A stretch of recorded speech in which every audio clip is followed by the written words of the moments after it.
श्री आसाराम जी बापू का जन्म अविभाजित भारत के सिंध प्रांत के नवाबशाह जिले के बिरानी गांव में आसूमल के रूप में हुआ था। हिंदू धर्म और भारत के प्रति लगाव के कारण 1947 में देश विभाजन के फलस्वरूप उनका परिवार अपनी संपूर्ण संपत्ति छोड़कर अहमदाबाद आ गया। उनमें बचपन से ही योगाभ्यास और आत्मज्ञान के प्रति गहरा लगाव था। छोटी उम्र से ही उनमें ईश्वर प्राप्ति की तड़प थी, जिसके कारण ही वे अपने गुरु साई श्री लीला शाह जी महाराज के पास पहुँचे। परम दयालु साई श्री लीला शाह जी महाराज ने उन्हें साधना विधियां सिखाई। प्रखर आध्यात्मिक साधना करते हुए विक्रम संवत 2021 के अश्विन माह के शुक्ल पक्ष की द्वितीया 7 अक्टूबर 1964 को मध्याह्न 2:30 पर गुरु कृपा से उन्हें आत्म साक्षात्कार हुआ। पूर्ण गुरु ने अपने प्यारे शिष्य को गुरु तत्व में प्रतिष्ठित कर दिया। आसूमल संत श्री आसाराम जी बापू बन गए। परम पूज्य सदगुरु साईं लीला शाह जी महाराज ने आशीर्वाद देते हुए उनसे कहा, आसाराम, तू गुलाब होकर महक तुझे जमाना जाने। अब तुम गृहस्थी में रहकर संसार ताप से तप्त लोगों में यह ताप, तनाव, रोग, शोक, दुख, दर्द से छुड़ाने वाला आध्यात्मिक प्रसाद बांटो और उन्हें भी अपने आत्म स्वरूप में जगाओ। पूज्य बापू जी एक लोक संत हैं जो राष्ट्र की एकता और अखंडता के कट्टर समर्थक हैं। यही कारण है कि एक हिंदू संत होने के बावजूद हजारों मुस्लिम, ईसाई, पारसी, सिख, जैन और अन्य धर्मों के लोग उनसे दीक्षा प्राप्त करके गर्व महसूस करते हैं। उनके सत्संग में कहीं भी धार्मिक कट्टरता और संप्रदायवाद नहीं है। बापूजी का मानना है कि दुनिया के सभी धर्म, आस्था, पंथ, जाति और वर्णों की उत्पत्ति शुद्ध दैवीय चेतना से हुई है और अंत में उसी में विलीन हो जाएगी। तो फिर धर्म, जाति, भाषा और पंथ के नाम पर हम देश को क्यों बांट रहे हैं? पूज्य बापूजी कहते हैं, अपने जीवन को एक उत्सव बनाओ। उत्सव में उत का अर्थ है सर्वोच्च और सौ का अर्थ है यज्ञ। भूखे को भोजन, प्यासे को पानी, भटके को राह दिखाना, उत्साहहीन को ढाढ़स बंधाना, कुसंगियों को सत्संग के पथ पर लाना, ये सभी कर्म यज्ञ हैं।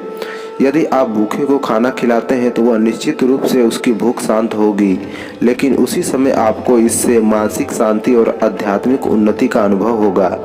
संत श्री आसाराम बापू जी कहते हैं, भारत विश्व गुरु बनेगा और यह मेरा ब्रह्म संकल्प है। पूज्य श्री का संदेश है, सब लोगों को ईर्ष्या व द्वेष से दूर रहना चाहिए, परस्पर प्रेम और स्नेह के साथ जीवन जीना चाहिए, जिससे एक आदर्श समाज का निर्माण होगा और शीघ्र ही भारत विश्व गुरु बनेगा। पूज्य बापू जी ने विश्व धर्म संसद सितंबर 1993 में भारत का सफलतापूर्वक प्रतिनिधित्व किया था। स्वामी विवेकानंद के ठीक 100 साल बाद सितंबर 1993 के पहले सप्ताह में शिकागो में आयोजित विश्व धर्म संसद में दुनिया भर से 600 से अधिक वक्ताओं ने भाग लिया। बापूजी को भारत से मुख्य वक्ता के रूप में आमंत्रित किया गया और 1 से 4 सितंबर तक उनके प्रवचन हुए थे। अन्य वक्ताओं को जहां बहुत कम समय दिया गया, पूज्य बापू जी को लोगों ने एक बार 55 मिनट और दूसरी बार 75 मिनट तक लगातार अत्यंत ध्यान से सुना। ऋषियों के ज्ञान के साथ आधुनिक जीवन कैसे जिएं, आज के दौर में सुख, शांति और परस्पर माधुर्य भाव से जीवन कैसे व्यतीत करें। बापू जी के सत्संग में इनके संबंध में बड़ी सुंदर युक्तियां सुनने को मिलती हैं। विश्व धर्म संसद में वे एकमात्र भारतीय थे जिन्हें 3 बार श्रोताओं को संबोधित करने का अवसर मिला। आत्म साक्षात्कार एक सर्वोच्च अवस्था है। यदि इसे यौगिक शक्ति से जोड़ दिया जाए तो यह दूध में मिश्री मिलाने जैसा है। इस तरह का संयोग परम पूज्य बापू जी के जीवन में देखा जाता है। एक ओर जहां उनकी शरण में आने वाले उनके भक्तों के दिल आनंद और शांति से सरोबार हो जाते हैं, वहीं दूसरी ओर मृत गाय को जीवनदान देने, अकाल ग्रस्त क्षेत्रों में वर्षा होने, असाध्य रोगों से ग्रस्त लोगों के इलाज, निर्धन लोगों को आर्थिक सहायता और अनपढ़ लोगों को विद्या का दान तथा घोर नास्तिकों को आस्तिक बनाने जैसी घटनाएं उनके यौगिक शक्तियों से संपन्न कुंडलिनी योग सिद्ध होने का प्रमाण है। डॉक्टर हीरा तापड़िया, भारतीय आभा विशेषज्ञ ने पूज्य बापू जी की आभा का विश्लेषण किया। डॉक्टर तापरिया बताते हैं कि पूज्य बापू जी की एक अनोखी आभा है जो सामान्यतः 3 मीटर तक फैली है और दूसरों के साथ बातचीत करते समय 50 से 60 फीट तक फैलने में सक्षम है। वे आगे बताते हैं कि दूसरों में जहां केवल सकारात्मक ऊर्जा को अवशोषित करने की क्षमता होती है, वहीं पूज्य बापू जी में लोगों की नकारात्मक ऊर्जा को अवशोषित करने और दूर से ही उनमें सकारात्मक ऊर्जा का संचार करने की अद्वितीय क्षमता है। कौन है डॉक्टर हीरा तापरिया? डॉक्टर हीरा तापरिया जाने माने आभा विशेषज्ञ हैं। उन्होंने लगभग 6 साल तक तिब्बत के मास्टर लाबान से इसकी शिक्षा ली है। अनुसंधान और विश्लेषण में आभा विज्ञान को लागू करने में उन्हें 1 दशक से अधिक का अनुभव है। डॉक्टर तापरिया ओरा विश्लेषण के लिए ISO 9001 प्रमाणन प्राप्त करने वाले भारत के पहले व्यक्ति हैं। उन्होंने 7 लाख से अधिक लोगों का ओरा टेस्ट किया है, जिसमें हजारों प्रसिद्ध साधु संतों और मशहूर हस्तियां शामिल हैं। मानव शरीर में 7 चक्र होते हैं। डॉक्टर तापरिया बताते हैं कि अभी तक वह किसी की आभा में सहस्रार चक्र और मूलाधार चक्र का 100% विकास नहीं देख पाए, किंतु पूज्य बापू जी के ये चक्र पूरे 100% विकसित हैं। संतों के आशीर्वाद से हुए इलाज को अंधविश्वास माना जाता है, लेकिन यह विश्लेषण बताता है कि कैसे पूज्य बापू जी के आशीर्वाद से हजारों लोग असाध्य रोगों से मुक्ति पा चुके हैं।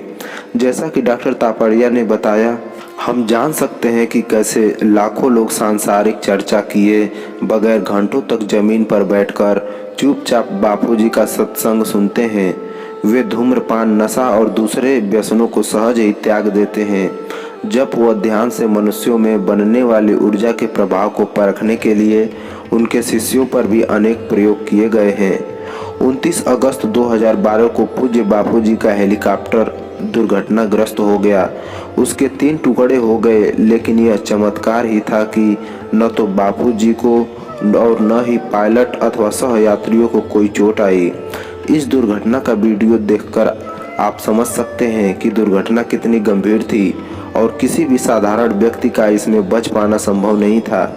लेकिन ठीक इस घटना के तुरंत बाद गोधरा में पूज्य गुरुदेव सत्संग स्थल पर उसी फकीरी मस्ती में आनंद के साथ पहुँचे। साधकों को दुर्घटना की गंभीरता बताई और फिर महामृत्युंजय जैसे वैदिक मंत्रों के महत्व के बारे में बताया, जिसने उन्हें और पायलट सहित उनके साधकों को बचा लिया। धर्म की रक्षा हेतु कलयुग में भी प्रकृति चमत्कार दिखाती है। करोड़ों लोगों के आध्यात्मिक जागरण, हिंदू धर्म के गौरव का खुलकर प्रचार, मातृ-पितृ पूजन दिवस की शुरुआत, गौ रक्षा के लिए तत्परता से आगे आने से लेकर गुरुकुल शिक्षा पद्धति को पुनर्जीवित करने तक, क्या कुप्रचार करने वाले उनके पूरे जीवन काल में इसका अंश मात्र भी योगदान दे सकते हैं।